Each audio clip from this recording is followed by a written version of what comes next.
Good morning student. मैं मनोज जांगड़ा अपने YouTube channel CBSE math गुरुजी पर आप सभी का स्वागत करता हूं। प्यारे बच्चों, 9th क्लास में हम टॉपिक कर रहे थे सर्कल, जिसके ऊपर हम ऑलरेडी एक वीडियो बना चुके हैं, जिसमें हमने सीखा था कि सर्कल क्या होता है और उससे रिलेटेड जितनी भी वेरियस टर्म्स होती है लाइक रेडियस, डायमीटर, कोड, सीकेंट, टेंजेंट, सेक्टर, सेगमेंट, इन सब के बारे में हम अपनी फर्स्ट वीडियो में ऑलरेडी पढ़ चुके हैं। तो आज की वीडियो देखने से पहले बच्चों आपको वो वीडियो जाके ज़रूर देखनी चाहिए, जिसका लिंक नीचे डिस्क्रिप्शन में आपको मिल जाएगा, या फिर आप प्लेलिस्ट सेक्शन में जाके वहाँ पे ज्योमेट्री को ओपन करोगे तब वहाँ पे आपको सभी ज्योमेट्री के चैप्टर्स की वीडियो अवेलेबल होंगी, वहाँ पर जाकर आप देख सकते हो। लेकिन देखना ज़रूर बच्चों, ताकि आज की वीडियो आपको ज़्यादा से ज़्यादा समझ में आए। ठीक है बच्चों, तो चलिए स्टार्ट करते हैं आज की हमारी वीडियो। दोस्तों, CBSE मैथ गुरुजी चैनल को सब्सक्राइब करें और बेल आइकन दबाएं नए वीडियोस की नोटिफिकेशंस पाने के लिए। इसका हमारा पहला टॉपिक है बच्चों थ्योरम 10.1। जैसा कि आपको पता है, थ्रू आउट द ज्योमेट्री मैंने आपको समझाया है कि थ्योरम के दो हिस्से होते हैं, एक इफ़ एक देन, एक इफ़ एक देन।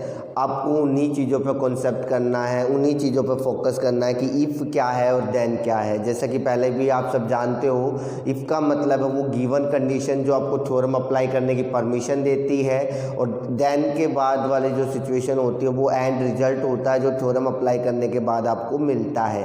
स्टेटमेंट याद हो या ना हो, लेकिन बच्चों आपको ये दोनों चीज़ें पता होनी चाहिए, इफ़ और देन। जितना ज़्यादा स्ट्रॉन्ग आपका इफ़ और देन का कॉन्सेप्ट होगा, उतना ही आसानी से आप थ्रू आउट ज्योमेट्री में क्वेश्चंस कर पाओगे, और जितना ही वीक आपका ये कॉन्सेप्ट होता जाएगा आपको क्वेश्चंस में प्रॉब्लम आती जाएगी। ठीक है, तो स्टेटमेंट रटने की बजाय यू मेक श्योर कि आपको कंडीशन पता हो कि कब थ्योरम अप्लाई होनी है, एंड उसका रिजल्ट पता हो कि अप्लाई करने के बाद हमें क्या मिलने वाला है। तो चलिए स्टार्ट करते हैं आज की हमारी पहली theorem, that is theorem 10.1। Theorem 10.1 क्या कहती है? स्टेटमेंट आपकी स्क्रीन पर है।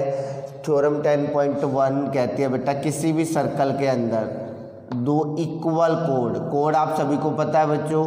अगर आपको याद नहीं है तो मैं एक बार फिर से बता दूं, कोड क्या है? सर्कल के ऊपर किसी भी दो पॉइंट को मिलाने वाली लाइन, सर्कल के ऊपर किसी भी दो पॉइंट को मिलाने वाली लाइन को हम क्या कहते हैं? कोड कहते हैं। और यहाँ ये कह रहा है इक्वल कोड, ध्यान से, if two equal chords subtends या equal chords subtends equal angle at the centre. Equal कोड सबटेंस वर्ड का मतलब होता है फॉर्म करना, बनाना। तो बच्चों अगर मैं इस पॉइंट को ओ नाम दूं तो AB जो सेंटर पे एंगल बना रही है वो है एंगल AOB। सबटेंस का मतलब होता है फॉर्म। CD जो सेंटर पे एंगल बना रही है ये वाला एंगल क्या है? COD। तो अगर ये कोड इक्वल है, इक्वल कोड subtends equal angle at the centre, equal कोड सबटेंस का मतलब होता है फॉर्म करना, बनाना, subtends equal angle at the centre. तो यहाँ की कंडीशन क्या है? इक्वल कोड, that means if AB equals to CD। अगर AB इक्वल्स टू CD है, if AB equals to CD, यानी कि अगर ये दोनों कोड इक्वल है, देन हम कह सकते हैं बच्चों, देन एंगल AOB जो है हमारा वो बराबर होगा एंगल COD के। एंगल AOB किसके बराबर होगा? एंगल COD के।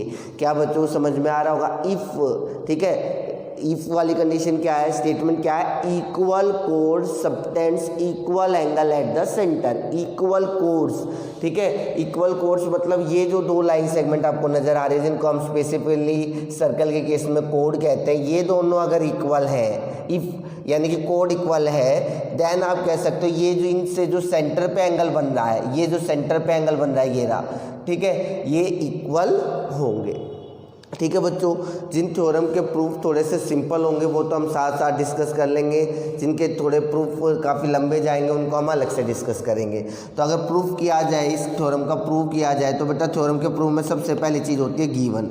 देखो बेटा प्रूफ एग्जाम में नहीं आता, बेसिकली आपको थ्योरम से दो ही चीज़ें सीखनी है, एक इफ़ एक देन, और आप उसका प्रूफ भी सीख लेते हो, प्रूफ भी सीख लेते हो तो और बेटर सिचुएशन है। अक्सर एक ही या दो ही थ्योरम ऐसी होती है जिनका प्रूफ एग्जाम में पूछा जाता है, वो मैं आपको बता दूंगा, लेकिन सभी थ्योरम के प्रूफ आपको याद करने की ज़रूरत नहीं है। अगर आपको सिंपल सा कॉन्सेप्ट आता है कॉन्ग्रुएंट ट्राइंगल, जो ऑलरेडी पढ़ चुके हैं, मैंने पहले कहा था ज्योमेट्री थ्रू आउट कनेक्टेड है, ये नहीं आपने 6 चैप्टर पढ़ लिया तो अब उसका कहीं और यूज़ नहीं होगा, वो किसी भी चैप्टर में यूज हो सकती है, 7 चैप्टर भी किसी और चैप्टर में यूज हो सकता है।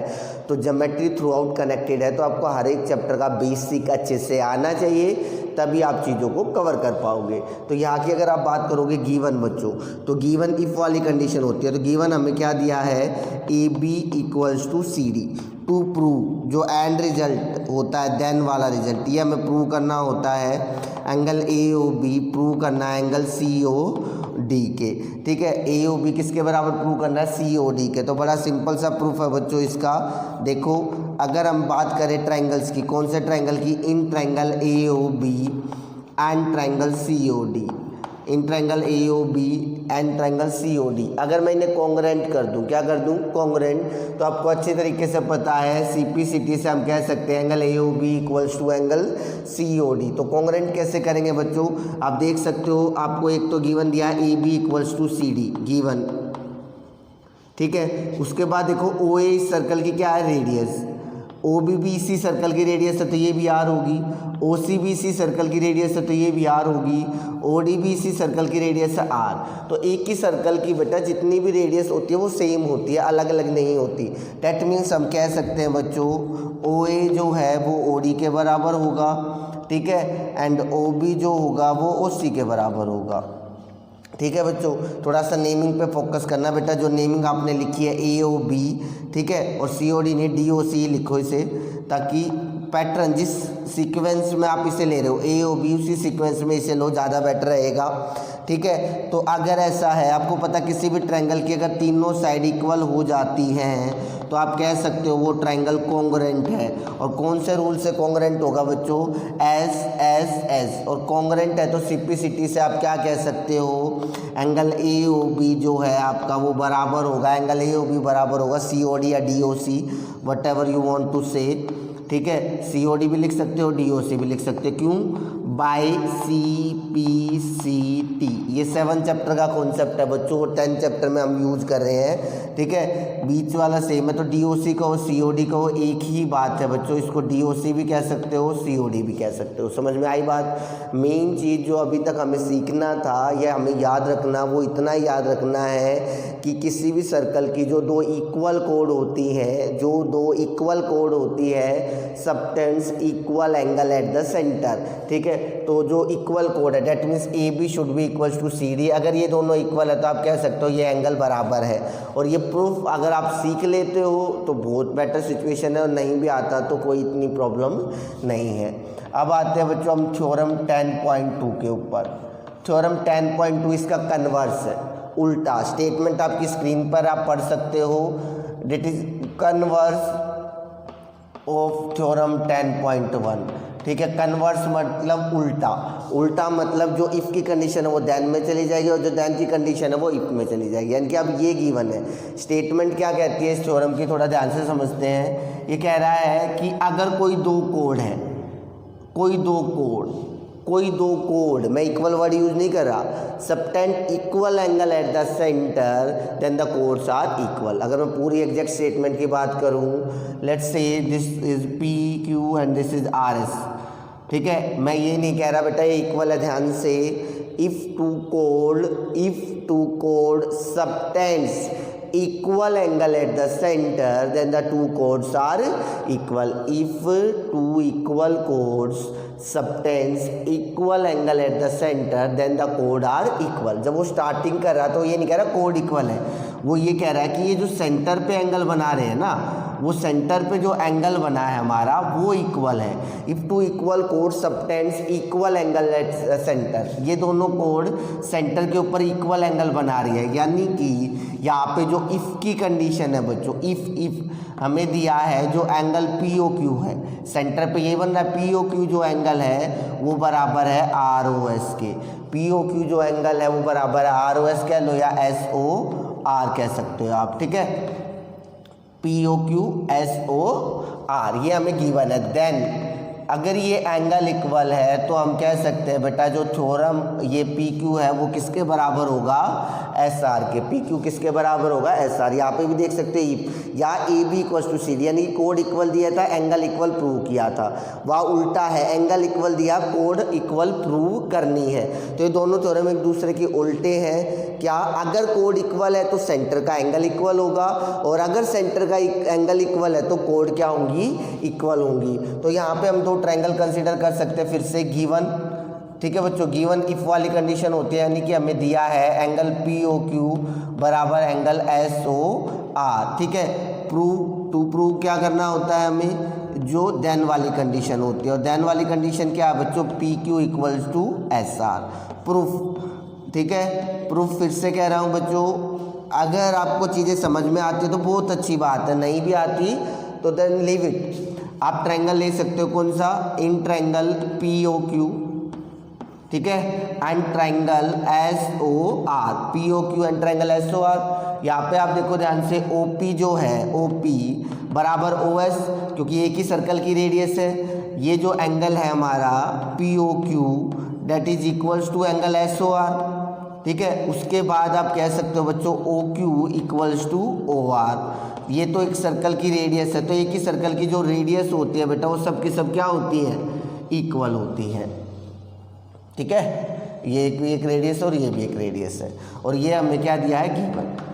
तो आप क्या कह सकते हो, ये दोनों ट्रायंगल जो है पी ओ क्यू जो ट्रायंगल है वो कॉन्ग्रुएंट है किसके, एस ओ आर के। कौन से रूल से भैया, by S A S, side angle side. और अगर ऐसा है तो आप सिंपलिसिटी से कह सकते हो जो पी क्यू है वो एस आर के बराबर है by C P C T. वैसे तो इतना कॉम्प्लिकेटेड प्रूफ नहीं है, ठीक है, पर फिर भी अगर आपको लगता है कि चीज़ें आपके समझ से बाहर जा रही हैं तो आप सिर्फ दो ही चीज़ें याद रखनी है। और ये बेसिक अपलोड करने का भी मेरा सिर्फ और सिर्फ एक ही मकसद है बच्चों, वो ये कि आपको ये समझ में आ जाए जो ज्योमेट्री होती है उसका फाउंडेशन है थ्योरम, और उस थ्योरम का फाउंडेशन होता है आपको ये आइडेंटिफाई करना कि उसका इफ़ वाला हिस्सा कौन सा है। इफ़ वाला हिस्सा हमें परमिशन देता है थ्योरम अप्लाई करने की, और देन वाला हिस्सा कौन सा है जो हमें रिजल्ट प्रोवाइड करता है थ्योरम अप्लाई करने के बाद। समझ गए, इफ देन।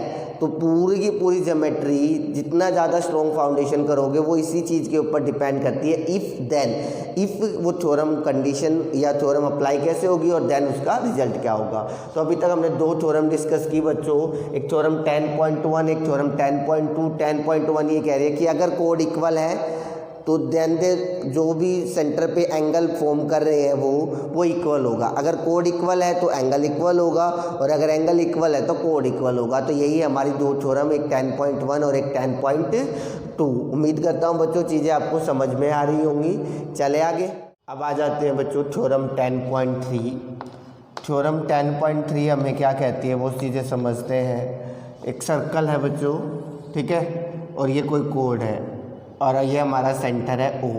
तो थ्योरम क्या कहती है, किसी भी सर्कल के अंदर perpendicular drawn from the centre, perpendicular drawn from the centre to A code bisect the code. क्या कह रहा है, perpendicular drawn from the centre to A code bisect the code. किसी भी सर्कल की अगर हम बात करें, सेंटर से कोई परपेंडिकुलर ड्रॉ किया जाता है। परपेंडिकुलर आप सभी को पता है जो किसी भी लाइन सेगमेंट के साथ कितने डिग्री का एंगल बनाए, 90 डिग्री का, वो कोड को बाइसेक्ट करता है। Perpendicular drawn from the centre bisect the code.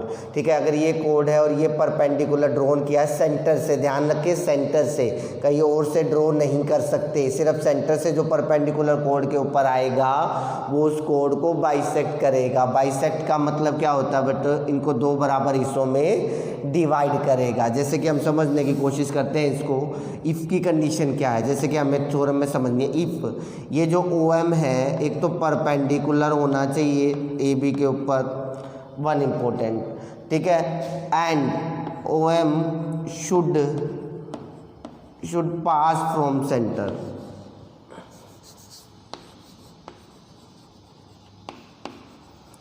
समझ रहे हो बात को, जो OM है वो एक तो इसके ऊपर परपेंडिकुलर होना चाहिए, और दूसरी बात ये जो OM है ये कहाँ से पास होना चाहिए, सेंटर से पास होना चाहिए। इफ़ की कंडीशन, देन की कंडीशन ये है बच्चों, अगर ये दोनों कंडीशन सेटिस्फाई होती है तो हम कह सकते हैं AM equals to MB, AM equals to MB। समझ में आई बात क्या?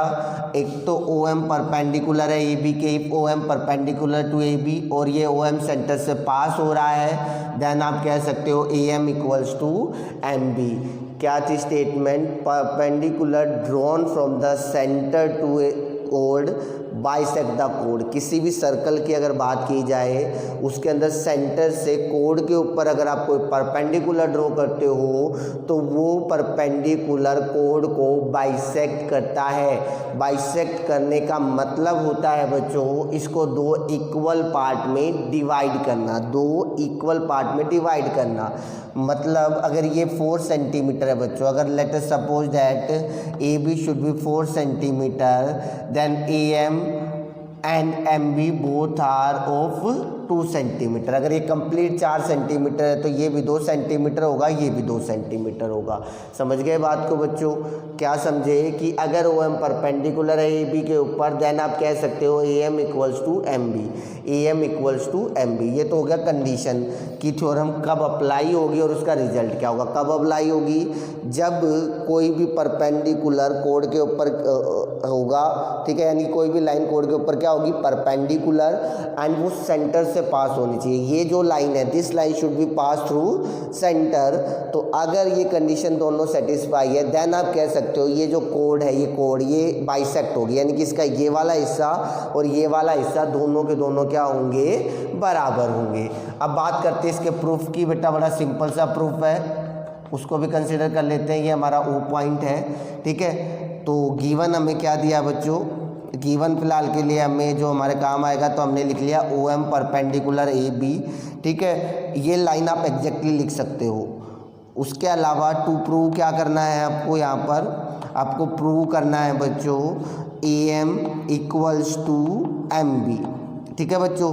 प्रूफ फिर से आपको दो ट्रायंगल क्या करने पड़ेंगे, कॉन्ग्रुएंट। कौन से? AOM in triangle AOM and triangle BOM and triangle BOM। देखते हैं हमारे पास क्या क्या चीज़ें अवेलेबल है जो हम यूज कर सकते हैं। एक तो बच्चों OA और OB की बात करूँ, ये रेडियस है। ये जो दो एंगल है ये 90 डिग्री के हैं और ये वाली साइड क्या है, कॉमन। तो एक एंगल 90 डिग्री, तो आप कह सकते हो angle 1 equals to angle 2 both are of 90 degree, ठीक है। दूसरी चीज़ आप क्या कह सकते हो बच्चों, जो OA है that is equals to OB equals to R। एक ही सर्कल की जितनी भी रेडियस होती है वो इक्वल होती है। OM क्या है हमारी, कॉमन है बच्चों। OM क्या है, कॉमन है। तो कौन सा रूल लग गया, RHS से आप कह सकते हो ट्रायंगल AOM जो होगा वो कॉन्ग्रुएंट होगा BOM के, और कौन सा रूल अप्लाई होगा, बाय RHS।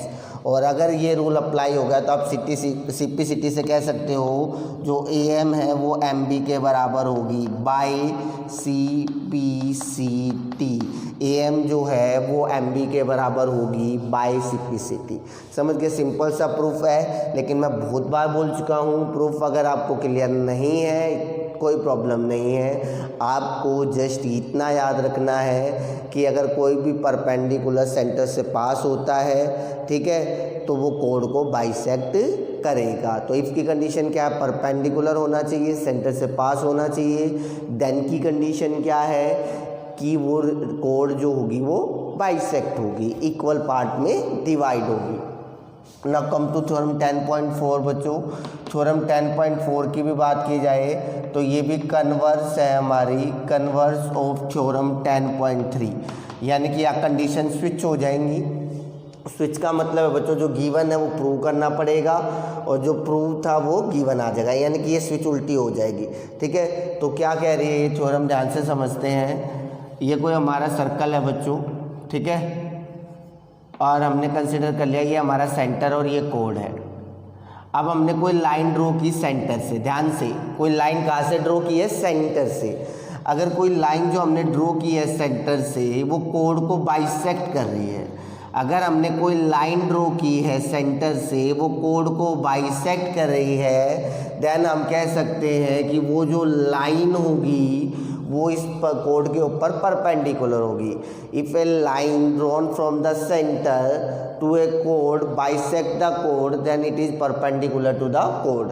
यानी कि आपने एक लाइन ड्रॉ की सेंटर से और वो कोड को बाइसेक्ट करिए, मतलब पी एम बराबर एम क्यू है, देन आप कह सकते हो ये जो ए ओ एम है वो परपेंडिकुलर होगी किसके ऊपर, पी क्यू। तो यहाँ इफ़ की कंडीशन क्या है, थोड़ा ध्यान से समझना। If P M equals to M Q, एक तो हमें गिवन है पी एम और एम क्यू है, और जो ओ एम है, O M should pass from the centre या थ्रू द सेंटर, जो भी लिखना चाहो बच्चों। तो ये ओ एम सेंटर से पास होनी चाहिए, ठीक है। पी एम बराबर किसके होना चाहिए, एम क्यू। देन आप क्या कह सकते हो, देन आप कह सकते हो ये जो ओ एम है वो परपेंडिकुलर होगी पी क्यू के, जो ओ एम है वो परपेंडिकुलर होगी पी क्यू के। समझ रहे हो बात को, ओ एम परपेंडिकुलर होगी पी क्यू, यानी कि कंडीशन स्विच हो गई। या परपेंडिकुलर दिया था, ठीक है, और ये बाइसेक्टेड प्रूव करना था, या बाइसेक्टेड दिया है परपेंडिकुलर प्रूव करना है। गिवन देख लेते हैं बच्चों, इसका प्रूफ पे आ जाते हैं। गिवन हमें क्या दिया बच्चों, P M equals to M Q, जिसका भी हम यूज करेंगे। टू प्रूफ में आप लिख सकते हो कि ओ एम परपेंडिकुलर है पी क्यू के, ठीक है। प्रूफ पे अगर हम आए तो सबसे पहला काम तो आपको ट्रायंगल को कॉन्ग्रुएंट ही करना है, ठीक है। तो इसके लिए आप इसको ज्वाइन कर दो, ये भी आपकी एक रेडियस और ये भी आपकी क्या है, एक रेडियस। तो अगर बात की जाए बच्चों triangle, in triangle P O M and triangle Q O M, P O M and triangle Q O M. P O M की अगर बात की जाए बच्चों तो थोड़ा ध्यान से देखना, ये साइड इसके बराबर, ये कॉमन, और ये साइड इसके बराबर गिवन दिया है। तो आप कह सकते हो O P equals to O Q, दोनों रेडियस है। फिर आप कह सकते हो ओ एम क्या है हमारी, कॉमन साइड्स है, कॉमन है तो अल्टीमेटली इक्वल तो होंगी। साथ में आप कह सकते हो P M equals to M Q, that is given to you, ठीक है। और किसी भी ट्रायंगल की अगर तीनों साइड बराबर होती हैं बच्चों तो ट्रायंगल क्या होते हैं, कॉन्ग्रुएंट होते हैं। ट्रायंगल क्या होते हैं, कॉन्ग्रुएंट होते हैं। समझ पा रहे बच्चों बात को। तो आप कह सकते हो पी एम ट्रायंगल जो वो कॉन्ग्रुएंट है क्यू ओ एम के, P O M triangle congruent है कौन से रूल से बच्चों, बाई एस एस एस। तो क्या मैं सिंपलिसिटी से कह सकता हूँ एंगल 1 बराबर 2 है, ये हमें प्रूव करने हैं बच्चों, ठीक है। Angle 1 is equals to angle 2 by C P C T. बाकी सभी थ्योरम यहीं तक प्रूव हो जाती थी, यहाँ हमें थोड़ा सा एक्स्ट्रा करना है। क्या एक्स्ट्रा करना है, अब ये सिर्फ इक्वल हुए हैं, 90 डिग्री के नहीं, परपेंडिकुलर के लिए तो हमें 90 डिग्री का करना पड़ेगा। फिर आपने 6 चैप्टर में पढ़ा है बच्चों, ये एडजेसेंट एंगल है और इनका सम 180 डिग्री होगा, जिसको हम कहते थे लीनियर पेयर एक्सम। तो आप ऑब्जर्व कर रहे हो बच्चों कि हम कर तो 10 चैप्टर है, यूज क्या करें 6 और 7। तो इसीलिए ज्योमेट्री इंपॉर्टेंट है, इसका बेसिक इंपॉर्टेंट है, इसीलिए ये आपसे पहले कराया जा रहा है, ठीक है। अब ये दोनों एंगल इक्वल है, इक्वल है तो आप 1 + 1 को क्या लिख सकते हो, ट्वाइस ऑफ एंगल 1, 2 से कैंसिल 90। सो आप कह सकते हो angle 1 equals to angle 2 equals to 90। अगर ऐसा है तो देयरफॉर, अगर ये दोनों एंगल 90 है तो देयरफॉर आप कह सकते हो ओ एम जो है वो परपेंडिकुलर है किसके ऊपर, पी क्यू के ऊपर। ओ एम जो है वो परपेंडिकुलर है किसके ऊपर, पी क्यू के ऊपर। समझ पा रहे बच्चों बात को। प्रूफ डजंट मैटर, एग्ज़ाम में अक्सर नहीं पूछा जाता और वैसे भी हो सकता है अभी के लिए आपको थोड़ी सी दिक्कत हो, लेकिन जब हम 6 और 7 चैप्टर के क्वेश्चन कर चुके होंगे, अभी हम सिर्फ बेसिक कॉन्सेप्ट पे फोकस कर रहे हैं, तो जब क्वेश्चन कर चुके होंगे तो आपको ये बड़े सिंपल लगेंगे, बड़ा ही सिंपल है। तो फॉर राइट नाउ आप ये कह सकते हो कि फ़िलहाल के लिए आपको सिर्फ 2 ही चीज़ें याद करनी है कि इस थ्योरम में इफ़ की कंडीशन क्या है एंड देन क्या है। इफ़ यहाँ पे हमें कहा है कि ये लाइन इसके परपेंडिकुलर होनी चाहिए and should pass through the centre. अगर ऐसा है तो आप कह सकते हो AM इक्वल्स टू MB। ये थ्योरम क्या कहती है कि कोई भी लाइन अगर सेंटर से पास हो रही है और कोड को बाइसेक्ट कर रही है तो वो क्या नाम है, इस कोड के ऊपर क्या होगी, परपेंडिकुलर होगी। समझ पा रहे हो बच्चों बात को? कोई दिक्कत?